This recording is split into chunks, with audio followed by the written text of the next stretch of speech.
What's going on, guys? Welcome back to the PTCOFFEECAST, brought to you by The Movement. My name is Dalton, and alongside me today is my beautifully bearded friend, William. William, how are we doing today? Doing good. Just came out of a triple threat. Clients back to back to back. The vortex, so to speak. Yeah, so, feeling a little ready to go, right? Brain juice is flowing. Yeah, Got my third coffee. so you're Yeah. set. I'm set. How about you? Sporting the workshop cold brew hat. That's right. Which is a throwback, bro. I haven't dabbled in the cold brew in a while. Yeah. Have you? No, but it's basically cold brew season coming up here. With the way the weather was last week.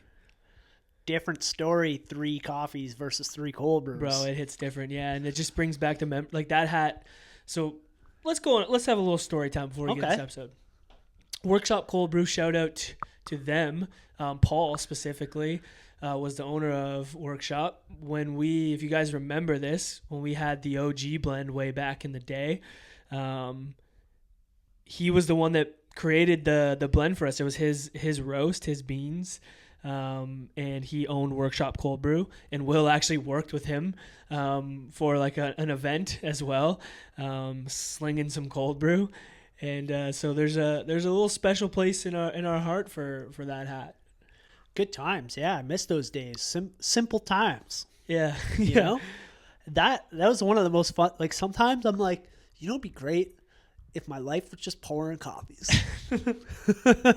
We always did talk about if physio never worked out, that we'd open a coffee shop. Or maybe that's venture number 2. You never know, man. We'll see. But let's get into this episode, guys. Thanks so much for tuning in. If you aren't subscribed to the podcast, make sure you do so on all podcast platforms.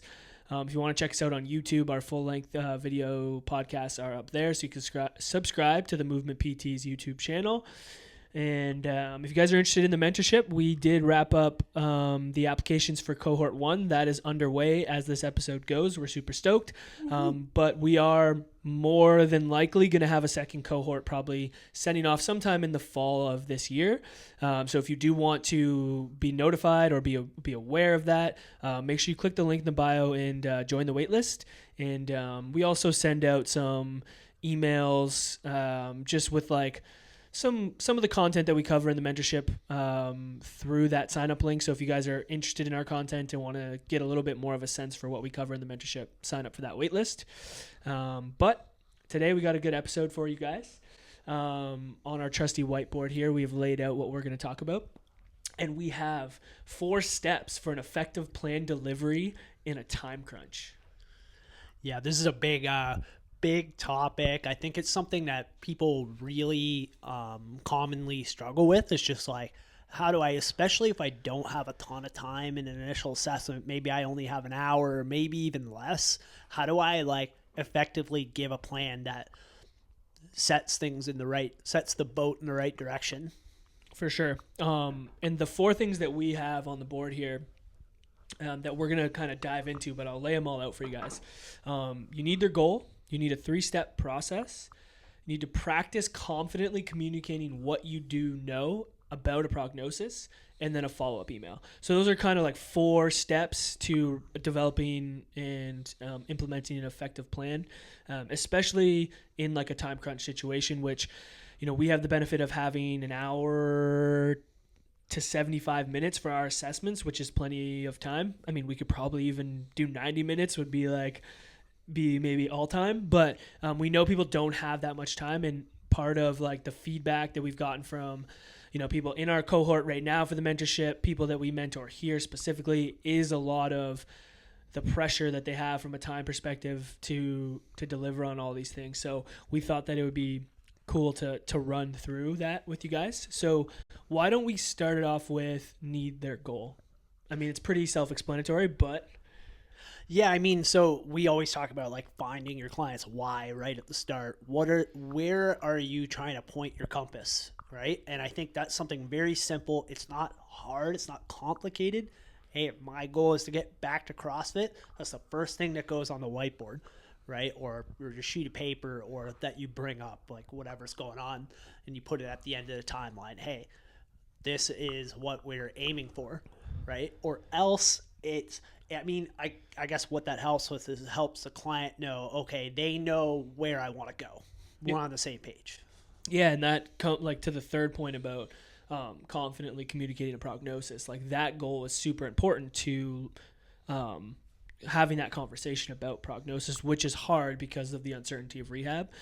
So I think, yeah, like diving into what that goal is, which is easy sometimes and sometimes it's challenging, right? Because you got to help people maybe come to a goal. A lot of times people might just be like, well, I want to be out of pain, which is fine. Like, I think you acknowledge that, and that is something that, you know, we want to respect and try and integrate into what we do. But we know as clinicians that that's not maybe the best focused goal to guide rehab, knowing all the factors that go into it. So diving into that a little deeper sometimes may be required, but it's super important. And why it's number one is it does set that like North Star for everything else. That's why you have to spend time talking about that at the beginning. You know, like, should be less clinical. Like, you don't need to get through a ton of clinical stuff the first day, right? Like, but you do need to be on the same page, right? Or else there's no point starting with stuff if you're not on the same page, right? You need to be on the same page first. You need to prioritize like getting that goal set at the beginning of your session, so that when you come and you do the plan, it's ready to go, and you know where you're kind of what's the plan for. Yeah, and I think before we head into the 3-step process, maybe a little tip, like a tactical tip for those who are time crunched, right? If you don't have that much time for an assessment and you're having that goal conversation, and it's not coming out right away, maybe you parking lot it for a little bit and you come back to it as you're working through some of the objective testing. Like, you can still have conversation with your client as you go through it and ask them questions about their goals while you're moving through the objective portion of your assessment. So if it's not coming out right away, it's not smooth, don't panic. Keep it in your mind, see where else you can pull it out of as you move through that assessment. Need a 3-step process. I feel like we love the 3s, man. The 3 steps. When I was looking back at the mentorship, like everything we have is like in groups of 3s. It's simple. It's like 4, even though we're kind of hypocritical here. I know. We've got 4 steps, but just ignore that, you know? Yeah. But it isn't overwhelming. You know, it's not a lot. And I feel like it's enough, though. Like, it's not too little either, to give a sense of like the process of like the whole process.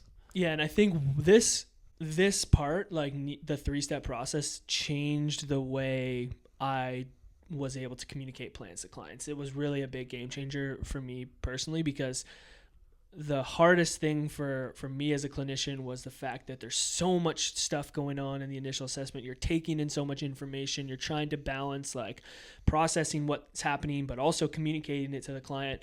And then I always had so much difficulty taking all of that in my head and then putting it in a way that made sense to the client.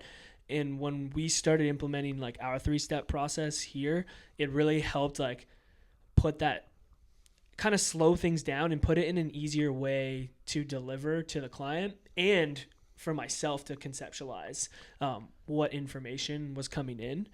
So our 3-step process here, and you know, we definitely didn't create this. I'm sure other people use this. Part of it was like a little bit from like Greg Lehman stuff, like how he used things. But we have the calm it down phase, we have the build it up phase, and then we have the bridge the gap phase. And bridge the gap means between rehab and performance means whatever that client is trying to perform at their best at. So that could be trying to get back to running a marathon. That could be trying to get back to working as a garbage man. That could be trying to play with your kid on a Saturday. Performances individual to the client. But that is kind of the 3-step process that we use here and implement with every one of our clients. And it doesn't have to necessarily be that same 3-step, but the point is that you have a process that sort of serves as a template. It simplifies it for you and it simplifies it for the client, so that you don't go in being like, I'm just going to write random stuff on like, you know, what we're going to do. It's like easier for them to visualize it as like a continuum they're here and then they're going to get here by the end of the 3 steps. It's easier for you because you're like, okay, well, how are we going to calm this down? Okay, what are we going to be doing to build it up, right? Versus like just kind of going from a free flow, that might work if you have a ton of time, but like under a time crunch, like that's just not going to be effective. Even if you have a ton of time, to have things just like free flowing all over the place doesn't communicate effectively to the client. And that's the most important thing. And that's another thing the 3-step process does, is it helps communicate what their journey is going to look like in a concise, effective way. Mm-hmm. And usually what I try to do is, have 1 or 2 things for each phase that we're going to work on. So like on the initial assessment, on the whiteboard, I'll lay out my beautiful whiteboard skills, right?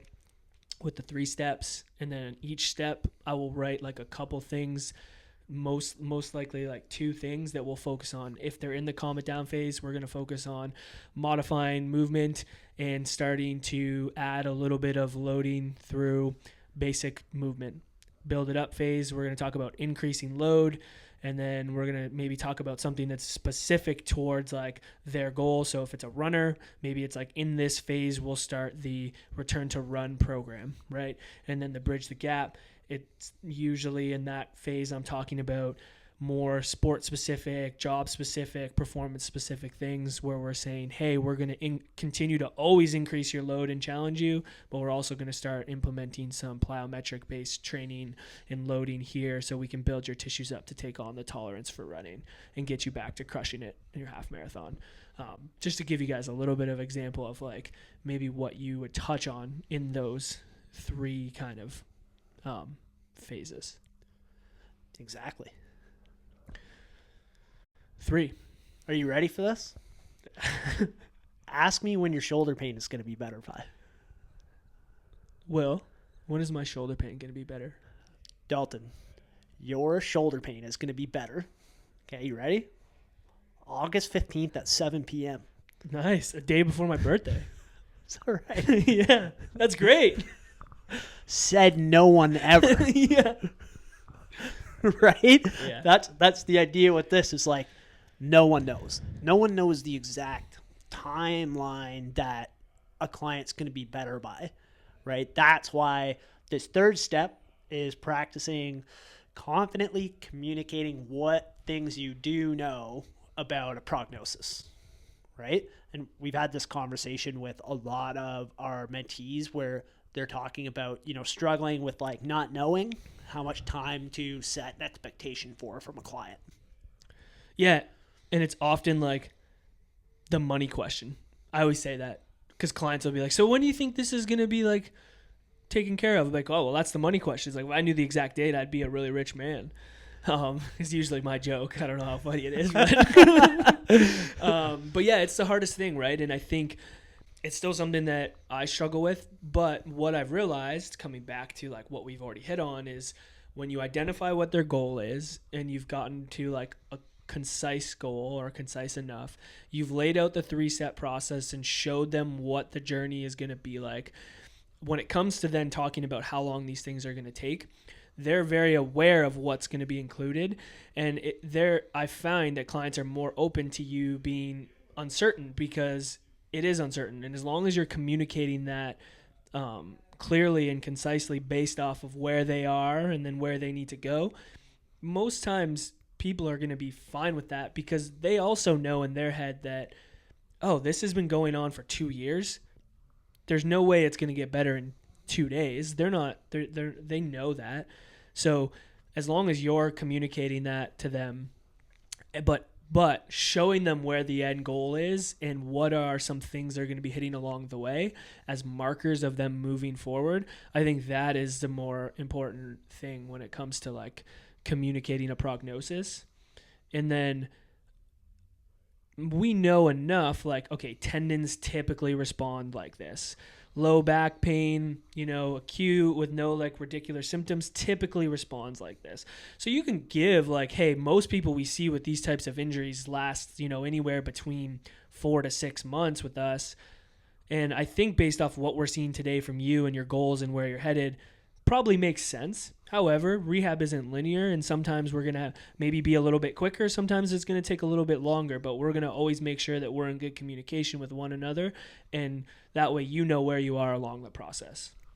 It's giving them an idea of what to expect, and what they want to see is likely more your clinical reasoning and a general idea.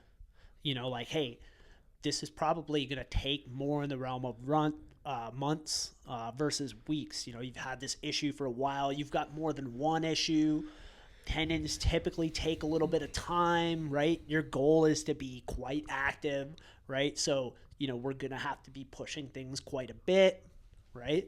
Generally speaking, 3 to 6 months is like a realm we can strive for together, and all the things that you said. So you can communicate that confidently in a way that shows that you're considering like different factors without being like 4 months, October 24th,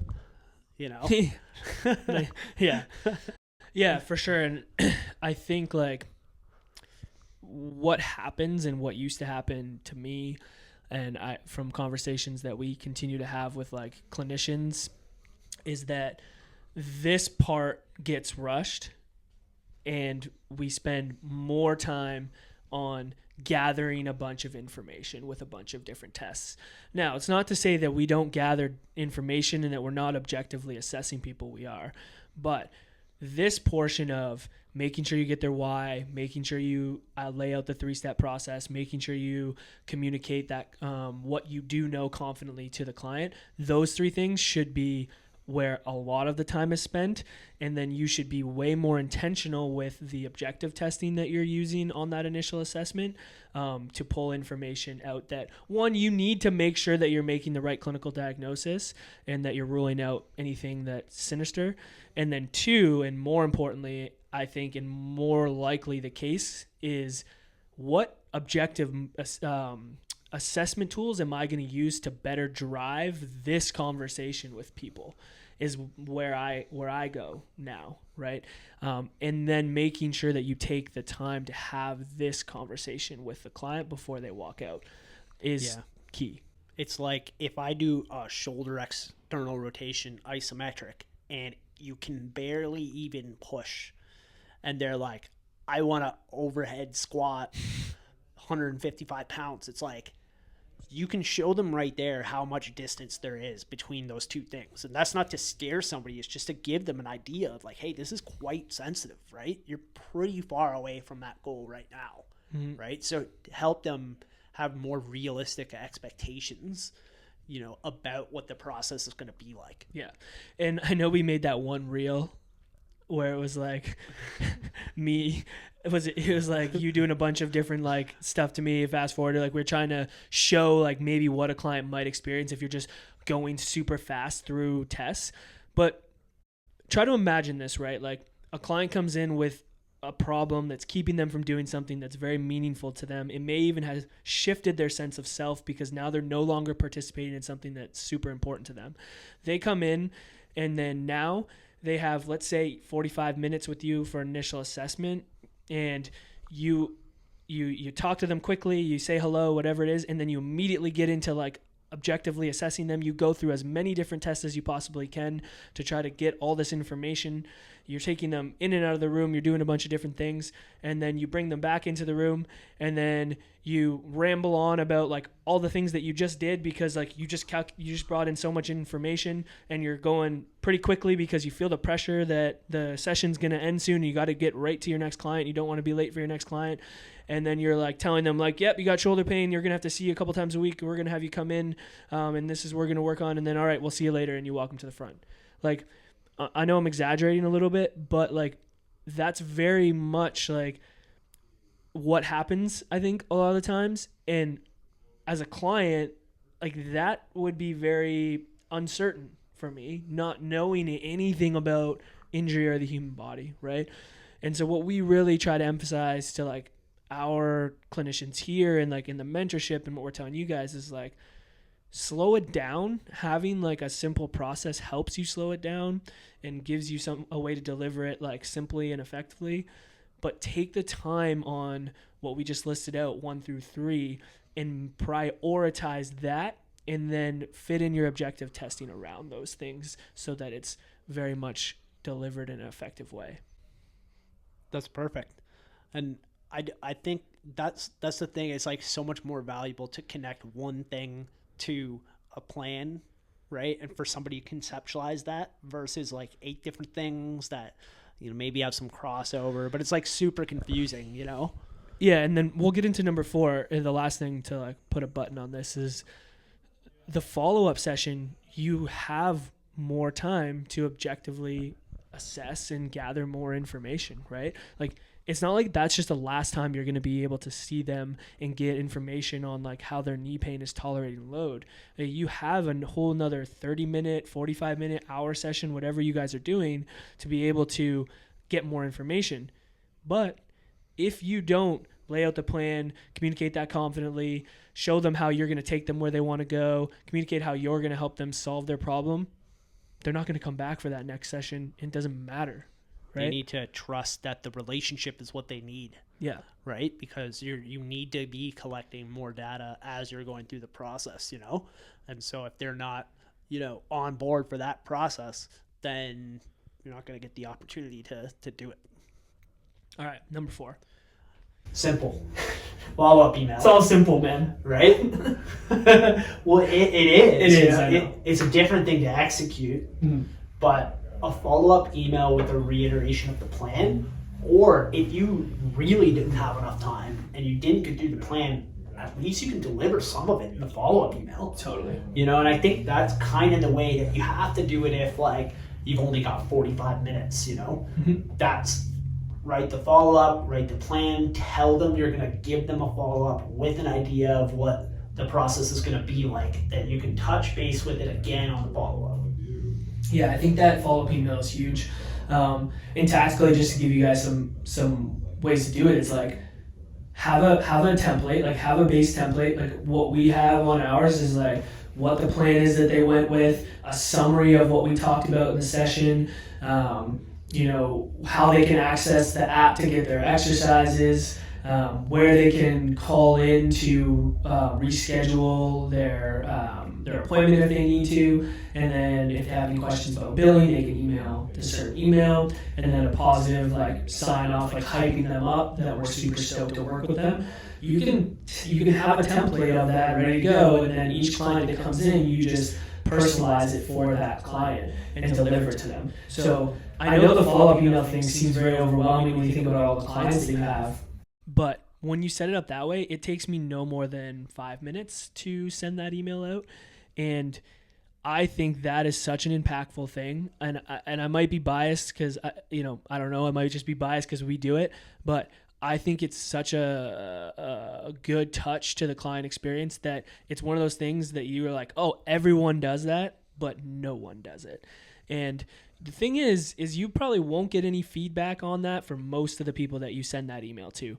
But then you will have someone, which just happened the other day in the front area of our place, bring it up about one of our clinicians sending that follow-up email and how much that meant to her to be able to like have that information. And then not only that we were willing to take the time to send something like that. And so that's probably the first time in like 6 months maybe I've heard feedback on that. But even if someone doesn't give you that feedback, you know that they're thinking about that when you send it to them. And it's not only just to do it because it's like, oh, this is going to make someone feel good, but it's going to help with the client experience, going to help with delivering the plan, which is going to help with outcomes. So I think that last little piece is such a nice way to wrap up all of those other steps that we just talked about. Quick summary. The 4 things that we do to deliver an effective plan in a time crunch or in any time is you need to identify their goal. We preach on that. If you guys want to get a little more info on how to get the why and the goal out of clients, check out our free ebook in the show notes. Need a 3-step process. Our 3-step process is calm it down, build it up, bridge the gap. Take that if you want, use it, create your own, whatever it may be. That helps to give them a framework and conceptualize all the information that you guys just went through. Practice confidently communicating what you do know about a prognosis. You can't give someone a specific date that their shoulder pain is going to end on August 17th at 10:30 p.m. However, you can lay out an idea of where they're going to be in the next couple months based off of 1, their goal, 2, the information you just gathered, and 3, I don't have a third thing, so that's just like the 2 that I remember. And then last, send a follow-up email just summarizing what you guys talked about. It's a nice touch. It's great for client experience, and it sums up everything that you did in that initial assessment, which is a lot. Sweet. That's all we got. You got a 3-step process for ending this podcast? I do. Step 1. Make sure you guys are subscribed to the podcast on all podcast platforms, as well as subscribe to YouTube so you can see our beautiful faces on the video podcast. Number 2, make sure if you want to join our mentorship in the next cohort, which is probably launching in September, you can sign up for that in the show notes to join our wait list. You'll get some information on that as we work through it. And then number 3, that's all I got for today, guys. As always, stay caffeinated. Peace.